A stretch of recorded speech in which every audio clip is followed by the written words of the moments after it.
नमस्कार, मैं हूं प्रिया आपके साथ और आप देख रहे हैं कैबिनेट नजर में है। ऐसा हम इसलिए कह रहे हैं क्योंकि बड़ौदा उपचुनाव से पहले अब से कांग्रेस अपनी मजबूत विपक्ष की भूमिका को निभाने के लिए बड़ी रणनीति बना रही है, जिसमें वो सीधे हरियाणा कैबिनेट पर नजर रखेगी। दरअसल हरियाणा में माहौल पूरी तरह से चुनावी रंग में बदल गया है। सभी की निगाहें सितंबर में संभावित बड़ौदा विधानसभा उपचुनाव पर बनी हुई है। अभी तो सोनीपत की बड़ौदा सीट पर उपचुनाव को लेकर सभी के मन में पसोपेश की स्थिति है, लेकिन वहीं राजनीतिक दलों ने अपनी ओर से कई बड़े दावे कर दिए हैं।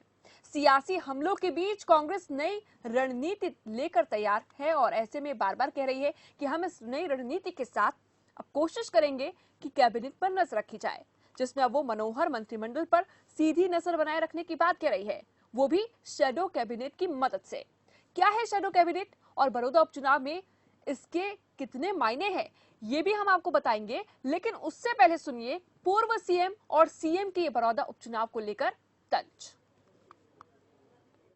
और हिस्सेदारी करते हैं तो चुनाव तो 24 में होंगे, बड़ौदा में फैसला होने दो ना।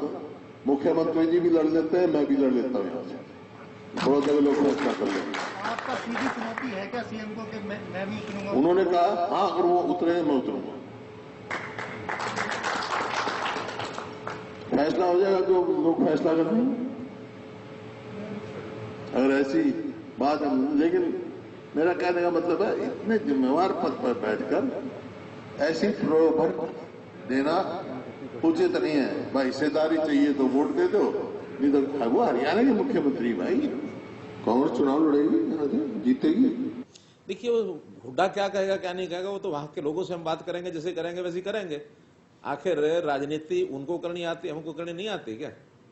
वो ये कहते हैं कि हमने सरकार गिरा देनी है और हुड्डा जैसे बड़ौदा सीट जीतेगी, सरकार खत्म हो जाएगी, भंग हो जाएगी, ये हो जाएगा, वो हो जाएगा। हम ये कहते हैं कि भाई जब जनरल इलेक्शन होते हैं, जनरल इलेक्शन में हर कोई कहता है ना हम सरकार बनाएंगे, हम सरकार बनाएंगे, कहते हैं ना, तभी लोगों से वोट मांगते हैं। अब ये कहने की जरूरत है क्या? अब हम क्या कहेंगे कि सरकार तो हमारी है, आप सरकार हमारी है इसलिए आप सरकार के साथ शामिल हो जाओ, क्यों नहीं कहेंगे? इस कहने में क्या पाप है? अगर आप कहीं और वोट डालोगे तो आप विपक्ष में बैठोगे। ये तो कोई इसमें गणित नहीं है, ये एक स्पष्ट, जिसको कहना चाहिए एक स्पष्ट वक्तव्य है। सूबे में सियासी गतिविधियां अचानक से गरमाने लगी हैं और ये तो आपको इन बयानों को सुनकर ही पता चल गया होगा। अब जुबानी सियासी हमले कितने तेज हैं। वहीं पत्रकारों से बातचीत में सीएम ने यह भी कहा है कि हुड्डा लोकसभा में सोनीपत से तो हार ही चुके हैं और बड़ौदा सीट उसी क्षेत्र में आती है। रोहतक भी हार गए थे। इस हार जीत के तर्कों से इतर बीजेपी और कांग्रेस में लगातार बैठकों का दौर भी जारी है और कल कांग्रेस की अहम बैठक में अब सत्ताधारी दल को घेरने के लिए कांग्रेस ने प्रदेश में शैडो कैबिनेट बनाने का निर्णय लिया है। कांग्रेस की ओर से बाकायदा विधायकों को विभाग वाइज चुनावी ड्यूटी भी सौंपी जाएगी। कांग्रेसी विधायक भाजपा के हर मंत्रालय की कमियों की लिस्ट तैयार कर जनता के बीच लेकर उजागर करेंगे। अब आप सोच रहे होंगे कि आखिर ये शैडो कैबिनेट है क्या और बड़ौदा उपचुनाव में कितनी अहम रहने वाली है। तो चलिए फिर आपको ग्राफिक्स के जरिए समझाते हैं कि आखिर ये शैडो कैबिनेट कितना महत्व रखती है। दरअसल शैडो कैबिनेट में शामिल लोग साई की तरह मंत्रियों के पीछे लगे रहेंगे, जो हरियाणा कैबिनेट मंत्री हैं उनके साथ साथ हर राज्य सरकार की कैबिनेट होती है और उसमें कैबिनेट मंत्री होते हैं, ये तो हम सभी जानते हैं। कैबिनेट मंत्रियों को अलग अलग मंत्रालय भी दिए जाते हैं, लेकिन इस बीच मंत्री अपने मंत्रालय के अनुसार ही काम करते हैं। यहाँ पर महत्वपूर्ण ये है कि इनके काम की देखरेख का काम शैडो कैबिनेट करती है, जो विपक्षी पार्टियों की ओर से बनाई जाती है। ये कोई संवैधानिक पद नहीं होता और ना ही किसी तरह का अफसर होता है।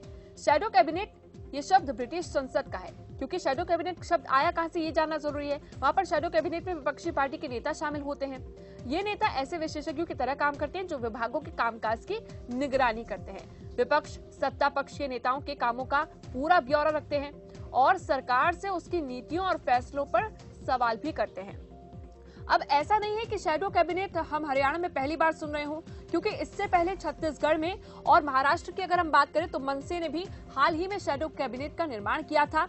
लेकिन आज हम इसी रणनीति को लेकर चर्चा करेंगे कि बड़ौदा उपचुनाव में जब कांग्रेस से शैडो कैबिनेट लेकर आ रही है तो इसका कितना असर दिखाई देगा। आज हमारे साथ कुछ खास मेहमान जुड़ रहे हैं। सबसे पहले मैं आपको रूबरू करा दूं जो हमारे मेहमान हैं आज के। स्वागत है मनीष ग्रोवर जी, पूर्व सहकारिता मंत्री और खास तौर पर बीजेपी के नेता। बहुत स्वागत है आपका। इसके साथ ही हमारे साथ जगबीर मलिक जी जुड़ रहे हैं, गोहाना से विधायक है, कांग्रेस के वरिष्ठ नेता हैं। बहुत स्वागत है जगबीर मलिक जी आपका। और योगेश कौशिक जी वरिष्ठ पत्रकार के रूप में हमारे साथ जुड़ रहे हैं और वो भी हम तक ये जानकारी पहुंचाएंगे कि शैडो कैबिनेट क्या वाकई में काम करेगी बड़ौदा उपचुनाव के लिए। लेकिन सबसे पहले क्योंकि कांग्रेस की ओर से जगबीर मलिक जी ये निर्णय लिया गया है कि नई रणनीति के साथ हम बड़ौदा उपचुनाव में उतरेंगे, लेकिन क्या सिर्फ बड़ौदा उपचुनाव तक के लिए ही शैडो कैबिनेट काम करेगी? नहीं जी, ये तो आने वाले सारे समय में हर एमएलए को उनके विभाग दे दिए गए हैं और उसी विभाग के बारे में सारी जानकारी उपलब्ध करा के लोगों के बीच में जाएंगे।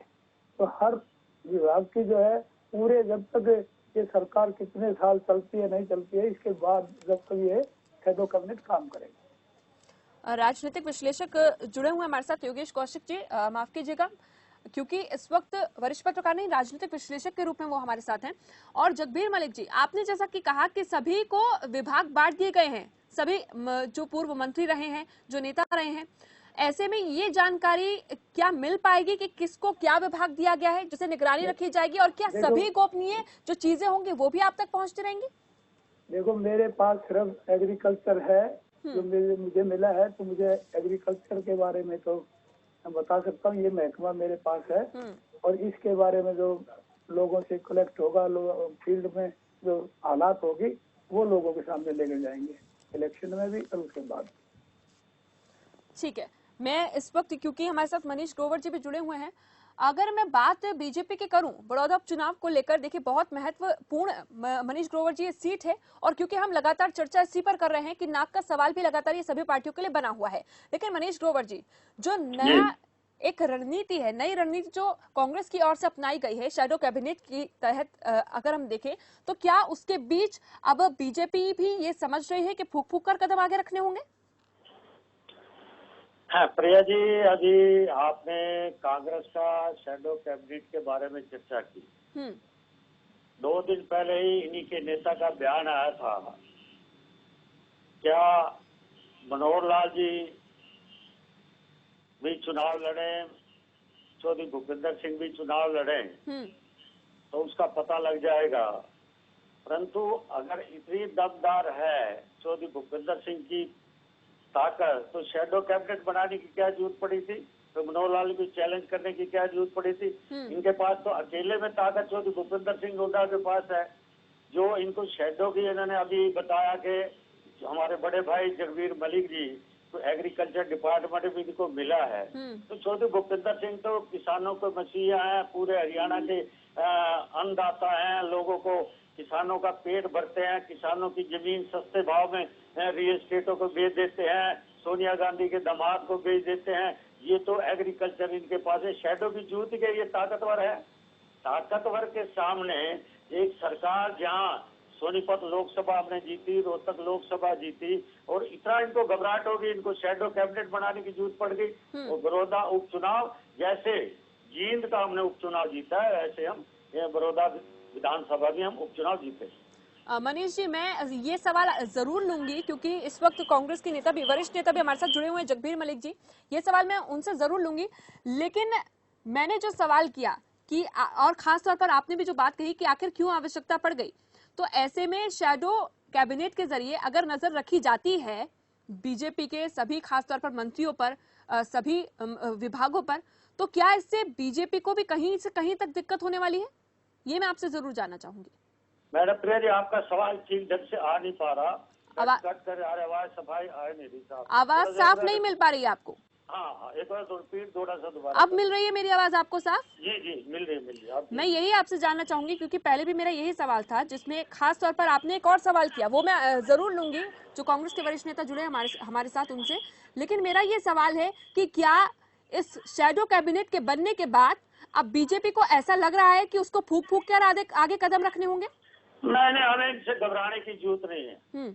ये शैडो बनाए, ये पूरे प्रदेश को लूटे, कुछ नहीं करे, हमें इनसे कोई मतलब नहीं है। भारतीय जनता पार्टी के संगठन के माध्यम से अपने को चुनाव लड़ती है, लड़ेगी, कार्यकर्ताओं के दम से लड़ेगी और पूरा विश्वास है जब भी चुनाव आयोग इसकी डेट देगा, भारतीय जनता पार्टी का एक एक कार्यकर्ता इस उपचुनाव को कमल के फूल के लिए लड़ेगा और 100% जीत उपचुनाव की तरह जीते।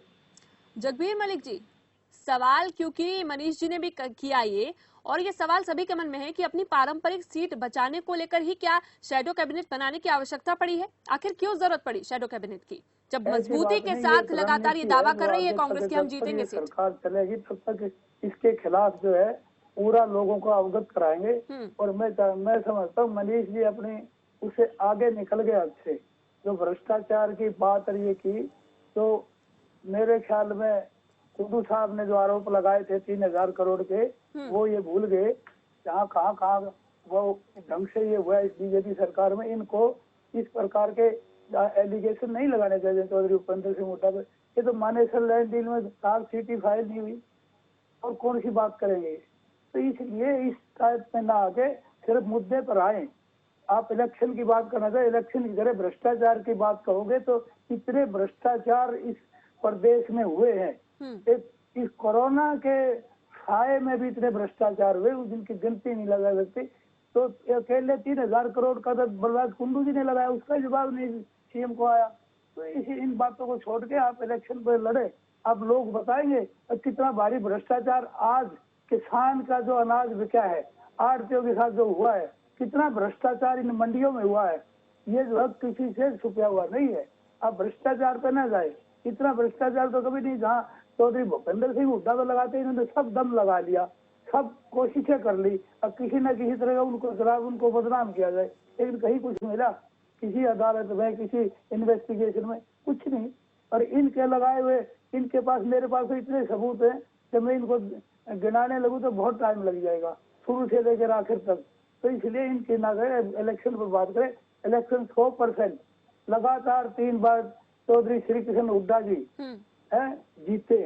इन्होंने सब ताकत लगा ली, लेकिन मैं ये समझता हूँ ये जमानत बचा लेंगे तो बड़ी बात है। बीजेपी की जमानत बचने वाली नहीं है। चलिए फैसला तो करें, लड़ेंगे कौन? अकेले लड़ेंगे, एक बीजेपी अलग लड़ेगी, जेजेपी अलग लड़ेगी, या दोनों इकट्ठे लड़ेंगे? इसका तो फैसला ये तो ऐलान कर चुके हैं, जेजेपी से ऐलान हो चुका है कि दोनों साथ में लड़ने वाले हैं। इसकी जानकारी तो सामने आ चुकी है। मिलके लड़ेंगे या एक कौन सी पार्टी लड़ेगी? जेजेपी लड़ेगी या बीजेपी लड़ेगी? या फैसला हो गया? आप नाम की बात कर रहे हैं कि उम्मीदवार कौन होगा? नहीं, पार्टी कौन सी होगी? जेजेपी होगी, ठीक है, या बीजेपी होगी? ठीक है, गठबंधन में तो लड़ रहे हैं, लेकिन कौन सी पार्टी आगे आकर दावेदारी करेगी, ये आपका कहना है? ये एक बड़ा सवाल है। फैसला तो कर ले। हाँ, ये फैसला हो जाए उसके बाद सब कुछ आपका ये कहना है कि उसके बाद सब कुछ साफ हो पाएगा कि जमानत भी जब्त हो सकती है, जमानत भी जब्त हो सकती है, ये आप कह रहे हैं? तो मामला है, लेकिन पूरे कॉन्फिडेंस के साथ जमानत जब्त करवानी है लोगों ने या कैसे करेंगे, ये तो पार्टी कैंडिडेट आने के बाद पता लगेगा। वैसे इसमें कोई दो राय नहीं। आज कांग्रेस पार्टी बड़ौदा हल्के में बहुत अच्छी तरह से है, लोगों के मन बना चुके लोग। अभी सरकार से जो किसान है, जो मजदूर है, सब आदमी दुखी है। इसलिए जो है ये पहले फैसला कर ले, फिर मैं बताऊंगा पोजीशन, यहाँ एनालिसिस क्या है इस हल्के का, बड़ौदे का। एक एक गांव से मैं परिचित हूँ, हर व्यक्ति का, इस गांव का।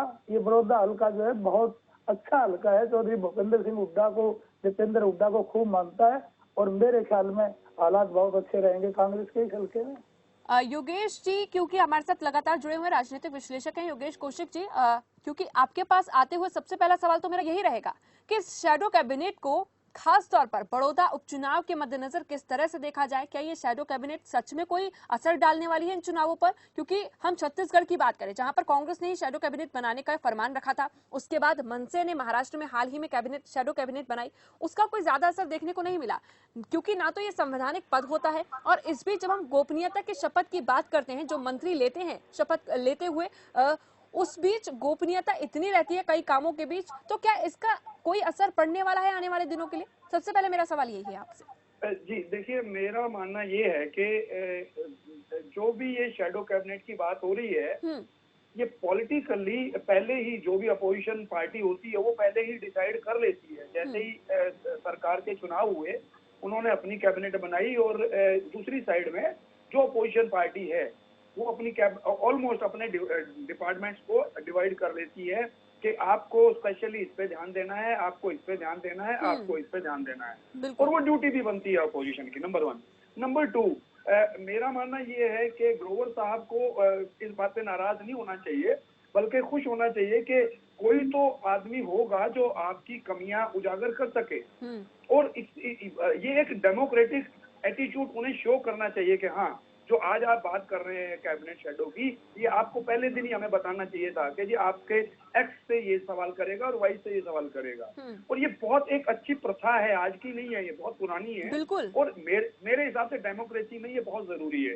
अब दूसरी चीज हम बात करते हैं, जो ये पॉलिटिकल अब ये बातों को घुमा रहे हैं, ग्रोवर साहब तो राजनीति को ले गए उस जगह पे जहां वो चुनाव जीते थे। अब तो ग्रोवर साहब भी चुनाव हार चुके हैं ना। हर 5 साल के बाद जनता एक अपना फैसला करती है। अभी 5 साल पहले ग्रोवर साहब ये सवाल कर रहे थे, लोगों को अच्छा लग रहे थे। वो हुड्डा जी को कह रहे थे कि आपने भ्रष्टाचार किया, आपने गलत किया, जनता आपको जवाब देगी। जनता ने जवाब दे दिया, अब आप जीत गए थे। जीतने के बाद जब अगली बार चुनाव आए हैं तो जनता ने आपसे सवाल किए हैं। जब आपसे सवाल किए हैं तो जनता ने क्या निर्णय लिया है? जनता ने आपके अगेंस्ट निर्णय दिया। आपको उसे स्वीकार करना चाहिए। आप जीते नहीं हैं, आप इस खुशफहमी में मत रहिए कि आप जीत गए हैं। आपके अगेंस्ट जेजेपी को जो वोट मिले हैं वो वोट आपके साथ जुड़े हैं। ये राजनीति का जोड़ तोड़, जोड़ीकरण मैं कह सकता हूँ, ये राजनीतिकरण नहीं है। जब आपको गालियां देके जब वो जेजेपी ये कहती थी कि आपको जमुना पार छोड़ के आएंगे और उस दम पे वो 10 सीटें लेके गए और उन्हीं 10 लोगों को आप गोद में बिठा के चुनाव लड़ेंगे तो लोग कैसे स्वीकार करेंगे आपको? ये बहुत गंभीर मुद्दा है और मेरे हिसाब से जी, और इसीलिए बिल्कुल योगेश जी, जो आप चीजें रख रहे हैं, इसीलिए बड़ौदा उपचुनाव बहुत ज्यादा महत्व रखता है। हम इसीलिए यहाँ पर इसकी लगातार चर्चा कर रहे हैं, चाहे वो बीजेपी जेजेपी हो, इसके साथ ही कांग्रेस हो। कांग्रेस की तो पारंपरिक सीट रही है और उससे पहले ये गढ़ रहा है इनेलो का, और इनेलो भी यही जोड़ तोड़ की राजनीति करना चाह रही है। उसका ये दावा है कि जेजेपी और कांग्रेस दोनों ही पार्टियों से हमारे पास कई नेता आ रहे हैं शामिल होने के लिए। देखिए, पार्टियां कौन किसके साथ जाता है जुड़ के, उनको छोड़ दीजिए। आपको कभी भी किसी इंसान की बात नहीं करनी चाहिए जब आप एक बहुत बड़ी ऑर्गेनाइजेशन की बात करते हैं। बीजेपी एक बहुत बड़ी ऑर्गेनाइजेशन है, आज के दिन बताती है 20 करोड़ हमारे मेंबर्स हैं, 10 करोड़ दुनिया की सबसे बड़ी पार्टी है हम। एक इंडिविजुअल की बात उन्हें नहीं करनी चाहिए, वो शोभा नहीं देती है। कांग्रेस एक सैकड़ों साल पुरानी पार्टी है, वो कांग्रेस भी अपनी आइडियोलॉजी की बात करे बजाय ये कहने के कि हमारे पास कोई आ रहा है XYZ, इनसे कोई फर्क नहीं पड़ता। देश में अगर आपको स्वीकार किया गया तो आपको आपकी आइडियोलॉजी के दम पे स्वीकार किया गया, एक आदमी के दम पे स्वीकार नहीं किया गया। एक आदमी के दम पे आप चुनाव लड़ना चाहते हैं तो वो देश हित में भी नहीं है और राष्ट्र हित में भी नहीं है और स्टेट के हित में भी नहीं रहेगा। जैसे अभी ये बात शुरू में ही छिड़ गई थी ये कि हुड्डा जी ने कहा कि जी आप आ जाइए मैदान में और हम आपस में फैसला कर लेते हैं। वो भी चुनाव अगर होता है तो मैं बताता हूँ, हुड्डा जी का और खट्टर जी का चुनाव नहीं होगा। खट्टर जी को 6 साल देखा है लोगों ने, हुड्डा जी को 10 साल देखा है लोगों ने। 10 साल में जो उन्होंने काम किए हैं, जो उनकी आइडियोलॉजी थी, देखो दोनों एक दूसरे पे इल्जाम लगाते हैं, वो लगाने दीजिए, वो उनका काम है, राजनीतिक लोग हैं, उन्हें यही करना है। लेकिन लोग जब फैसला करेंगे, फैसला करने के बाद लिए उतरेंगे, तो जो अभी अपने मलिक साहब बोल रहे हैं या जो ग्रोवर साहब बोल रहे हैं, उनकी बातों को लोग तोलेंगे, तोलने के बाद अपना फैसला करेंगे। पर एक चीज जो मुझे बहुत बुरी लगी, मतलब मैं अपने सीएम की रेस्पेक्ट करता हूँ बहुत, वो उनकी एक अच्छी छवि है, वो जाके अगर ये बोलते हैं कि भाई आपको सरकार के साथ रहना है या ये करना है, उसी हिसाब से वोट दीजिए, ये शोभा नहीं देता। लेकिन बिल्कुल इस पर उनकी प्रतिक्रिया भी हमने सुनाई। उन्होंने ये साफ कहा कि इसका तो कोई गणित ही नहीं बनता। उन्होंने कहा कि ये बहुत आम सी बात है, उनके लिए कोई बड़ी बात नहीं है। इसको हमने सुनाया अभी कुछ देर पहले। देखिए, मैं एक छोटा सा राजनीतिक विश्लेषक हूँ। ये बहुत बड़े राजनीतिज्ञ हैं, इनके सामने हम कुछ नहीं है। इनकी एक एक बात का मतलब निकलता है, उस बात के मतलब को आप समझिए।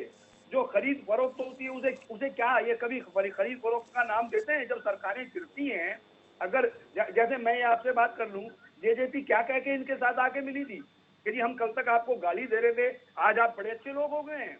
जिस जनता ने हमें आपके अगेंस्ट वोट दिया है, बिल्कुल मैं आपके पास वापस आऊंगी। योगेश जी, इस वक्त मनीष ग्रोवर जी भी हमारे साथ जुड़े हुए हैं, जगबीर मलिक जी भी हमारे साथ जुड़े हुए हैं। जगबीर जी, आपसे मेरा एक बहुत महत्वपूर्ण सवाल है, क्योंकि आपने कहा कि मैं उस क्षेत्र को बहुत अच्छे से समझता हूं जहां पर उपचुनाव होने वाले हैं, यानी कि बड़ौदा को, एक एक गांव को बहुत अच्छे से समझता हूं, लेकिन जो फॉर्मूला खुद भूपेंद्र सिंह हुड्डा द्वारा, पूर्व मुख्यमंत्री द्वारा रखा गया है, क्या वो इसीलिए है कि कांग्रेस के पास फिलहाल जो बड़ौदा सीट है वहां से चुनाव लड़ाने के लिए कोई और चेहरा नहीं है, इसीलिए फॉर्मूला एक तरह से रख दिया गया है, अब साफ कर दिया गया है?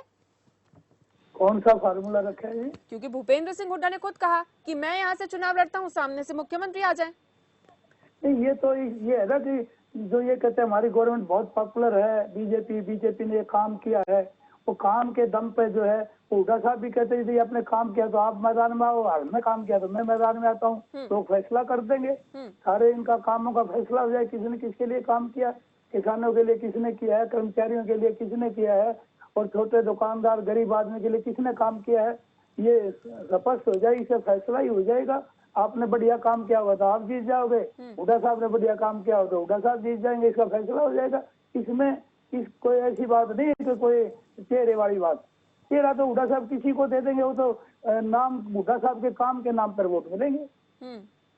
ठीक है मनीष ग्रोवर जी, इस पर जो प्रतिक्रिया सामने आई, खुद सीएम ये कह रहे थे कि अब भूपेंद्र सिंह हुड्डा के ये कहने का कोई फायदा नहीं है, क्या चुनौती स्वीकार करने को तैयार हैं खुद मुख्यमंत्री, या फिर इसे सिरे से निकाल दिया है उन्होंने? प्रिया जी, मैं एक तो माने राजनीतिक विशेषज्ञ जी ने, कौशिक जी ने एक बात रखी जी कि लोकतंत्र के अंदर विपक्ष का काम है सरकार की कमियों को निकालना, और इसलिए शैडो कैबिनेट बनाई है। पहले कांग्रेस अपने लोकतंत्र के रूप में मानता है कि अपने अध्यक्ष को मानते हैं, पहले तंवर बनाया, उसको हटा दिया, अब कुमारी शैलजा प्रदेश उसको साइड में कर दिया, अपने परिवार तक सीमित लोग इन्होंने रखकर अपने परिवार को ही दम से इन्होंने राज्यसभा में भेजा। इसलिए शैडो पहले अपनी कांग्रेस की अपनी शैडो बनाए, दूसरे दल की शैडो बनाने से पहले, सोचने से पहले अपनी शैडो बनाए कि अपनी पार्टी भी इनमें है कि शैडो अपनी वन में शर्त चल रहा है। एक प्रदेश अध्यक्ष है जो, उसको तो वो पूछ नहीं रहे, प्रदेश अध्यक्ष को मीटिंग में बुला नहीं रहे, और अलग से अपनी कैबिनेट बनाए जा रहे हैं। इसलिए लोकतंत्र के अंदर दूसरे दलों की निगरानी पर अपने घर को ठीक से उसको छानने में छान, यानी मनीष जी, हमारा आपका ये मानना है कि लोकतंत्र का अर्थ ये है कि पहले अपने खेमे में झांक कर देखें, आप पर सवाल नहीं उठाया जा सकता। हम प्रदेश की जनता का सेवा कर रहे हैं, अभी 6 साल पूरे नहीं हुए, मनीष जी जनता ने दोबारा हमें रिपीट करके भेजा है। हम किसानों के लिए, मजदूरों के लिए, व्यापारियों के लिए, कर्मचारियों के लिए बहुत अच्छे काम कर रहे हैं, और बड़ौदा उपचुनाव भी जींद के उपचुनाव की तरह हम जीतेंगे, ये आपका विश्वास दिला। मनीष जी, मेरा यही आपके जवाब में से एक सवाल है कि आप यही चाहते हैं कि अभी कांग्रेस पार्टी अपने खेमे के अंदर ही झांकती रहे। लोकतंत्र का अर्थ आप इस तरह से बयां कर रहे हैं कि हमें अपना काम करने दिया जाए और शैडो कैबिनेट अपने खेमे में बनाई जाए। आवाज मैडम समझ आया? प्रिया जी क्या बोल रहे हैं? आवाज मिल रही है सर आपको क्लियर? नहीं, आपकी आवाज आ रही है पूरी फट के। ठीक है, मैं अपनी टीम से बोलती हूँ कि आवाज चेक कराएंगे और उसके बाद मैं आपसे सवाल लेती हूँ। लेकिन जगबीर मलिक जी, जो भ्रष्टाचार के आरोप आपने लगाए खास तौर पर, उसको लेकर भी मैं सवाल करूंगी, लेकिन इसके साथ ही ये कहा जा रहा है मनीष ग्रोवर जी की ओर से कि पहले अपनी पार्टी में तो झांक कर देखिए, जहां परिवारवाद के चलते कई राज्यों में तो आपकी पार्टी टूट ही चुकी है, कहीं हरियाणा में भी इस तरह का हाल ना हो जाए, तो शैडो कैबिनेट आप अपनी पार्टी के लिए बनाइए। क्या कहेंगे इस पर आप? कांग्रेस में आंतरिक लोकतंत्र भी है, आप इनसे पूछिए। बीजेपी में दो तो मोदी जी और अमित शाह, इसके अलावा किसी आदमी की हिम्मत है कोई बोल दे? ये 2 आदमियों का चलता सारे देश में। और जो भी एक वो जेटली जी थे बेचारे, वो तो ऊपर चले गए, आधे वो थे, 2.5 आदमी थे, ये सारे देश को चला रहे थे। ये लोकतंत्र की बात करते हैं, और लोकतंत्र की तो अच्छा इन्होंने हर जगह की है। कहीं किसी का झूठे मुकदमे किसी को इन्वॉल्व करना, ये सारा ये मैं नहीं समझता कि ये अच्छी राजनीति है। ऐसी राजनीति का आदमी पहले जो है ना, ऐसी राजनीति करने वाला ज्यादा दिन तक नहीं चलता। और हमारी पार्टी में लोकतंत्र है, ये वो हाईकमान का फैसला है। जैसे कहा जितेंद्र जी राज्यसभा में गए, हाईकमान का फैसला, हाईकमान ने फैसला कर दिया, उसमें क्या दिक्कत है। हाईकमान ने जो है इनको अध्यक्ष नहीं बनाया, शैलजा जी को अध्यक्ष बनाया। ये हाईकमान में 6 साल तक तंवर जी को अध्यक्ष रखा, नहीं हटाया, इन्होंने हटाना चाहते थे। ये हाईकमान का फैसला होता है। देखिए बिल्कुल, देखिए जगबीर जी और योगेश जी, मैं योगेश जी देखिए, बहुत महत्वपूर्ण चीज है कि जब हम बात पार्टियों की करते हैं तो दोनों पार्टियां एक दूसरे को खास तौर पर इस तरह से लेकर चलने लगती हैं कि कौन सा नाम कहां आगे चल रहा है, कौन से जो नाम है उस पर ज्यादा जोर दिया जा रहा है, उस पर ज्यादा दबाव दिया जा रहा है। ये दोनों ही तरह से, चाहे वो हम बीजेपी की बात करें, हम कांग्रेस की बात करें, लेकिन जो सवाल किया जाता है उसका जवाब नहीं मिल पाता। योगेश जी, एक तो मेरी रिक्वेस्ट है, गौरव साहब भी कह रहे थे आपके साइड से शायद आवाज अच्छी नहीं आ रही है, फिर भी मैं आपका सवाल समझ गया हूँ। मैं आपको एक बहुत बड़ी ईमानदारी से कर रहा हूँ, आप सिर्फ हरियाणा की बात मत कीजिएगा, पूरे देश की बात कीजिएगा। जब भी आप मुद्दे का सवाल करेंगी, आप पत्रकारों की एक आदत होती है, आपको ये ट्रेनिंग दी जाती है, आपको सिखाया जाता है कि आप मुद्दे पे सवाल कीजिए। लेकिन ये लोग पता नहीं कहां से सीख के आते हैं कि उस मुद्दे पे जब इनके पास जवाब नहीं होते तो घुमा के तीसरी जगह ले जाइए। ये इनकी आदत होती है, सीधा जवाब कभी नहीं देंगे। चलिए, अच्छा, जब भी बात होगी वो आज के दिन तो राजनीति में ये शुरू हो गया है कि मेरी कमीज आपकी कमीज से ज्यादा साफ है। गंदी दोनों की है पर मेरी फिर भी साफ है। बीजेपी और कांग्रेस, बिल्कुल ऐसे कई दावे आते हैं। योगेश जी बिल्कुल, देखिए एक आखिरी सवाल मैं मनीष ग्रोवर जी से इस वक्त लेना चाहती हूँ। मनीष ग्रोवर जी, क्योंकि जवाब भी उन्होंने दिया, लेकिन उनका जो खास तौर पर दिक्कत था वो वॉइस को लेकर आ रहा था, मेरी आवाज उन तक नहीं पहुंच रही थी। मनीष जी, अब मिल रही है आपको मेरी आवाज? नहीं, आवाज नहीं आ रही है। क्या अभी भी आपको आवाज नहीं मिल रही है मेरी? अब आ रही है। मनीष जी, मेरा एक बहुत महत्वपूर्ण सवाल यही है आखिर में कि आपने कहा कि लोकतंत्र का खास तौर पर अर्थ यही होता है कि पहले पार्टियां खुद को देखें, खुद को सुधारें और उसके बाद किसी और पर सवाल उठाएं। क्या मैं इससे ये समझूं कि शैडो कमेटी बनने के बाद, शैडो कैबिनेट बनने के बाद बीजेपी कहीं से कहीं तक खुश नहीं है और वो ये नहीं चाहती कि शैडो जो कैबिनेट है उसके साथ ही किसी भी तरह से कुछ भी चीजें निकलकर सामने आए? नहीं, इस बात का सवाल नहीं है। ये अपना लोकतंत्र है, लोकतंत्र में अपना अपना काम करने का तरीका है। विपक्ष ने अच्छा शैडो बनाई, हमें उस बात की चिंता नहीं है, हमें इस बात की परवाह, हम अपना काम कर रहे हैं, पारदर्शी से काम कर रहे हैं। लोकतंत्र का काम है, विपक्ष का काम है हमारी काम को देखना, देखकर बात। मैंने एक सवाल किया है कि कांग्रेस के अंदर अपना लोकतंत्र तो पहले ठीक करे, अपनी पार्टी को अंदर ठीक करे। हमारे ऊपर लोकतंत्र में वो चेक करना उनका हक है, आम पब्लिक का चेक है जिसने हमें वोट दिया है, 2.5 करोड़ जनता का हक है हमारे काम को देखना। परंतु मैं ये सवाल इस बात को कर रहा था, मैंने कहा हमारा शैडो कैबिनेट बनाने के पहले अपने पार्टी को भी ठीक से ढांचे को ठीक खड़ा कर लें।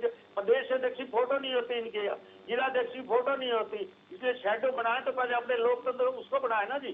बाकी तो जनता का 2.5 करोड़ जनता का हम पर चेक करने का हक है, एक आदमी चेक है, इसका वोट नहीं दिया उसका भी चेक का अधिकार है। चलिए, आप तीनों का ही फिलहाल बहुत बहुत शुक्रिया। लेकिन शैडो कैबिनेट की बात हम लगातार इसीलिए कर रहे थे कि बड़ौदा उपचुनाव को लेकर लगातार एक दूसरे पर निगाह रखती हुई सभी राजनीतिक दलों की कहना है, उनका ये मानना है कि हम जीत का दावा तो कर ही रहे हैं, लेकिन इस बीच अभी तक नाम फाइनल नहीं है। एक दूसरे को चुनौती देते हुए पार्टियां नजर आ रही हैं। उसके साथ ही राजनीतिक विश्लेषक हमारे साथ जुड़े, उन्होंने भी बताया कि जो शैडो कैबिनेट है उसको किस तरह से हम देख सकते हैं।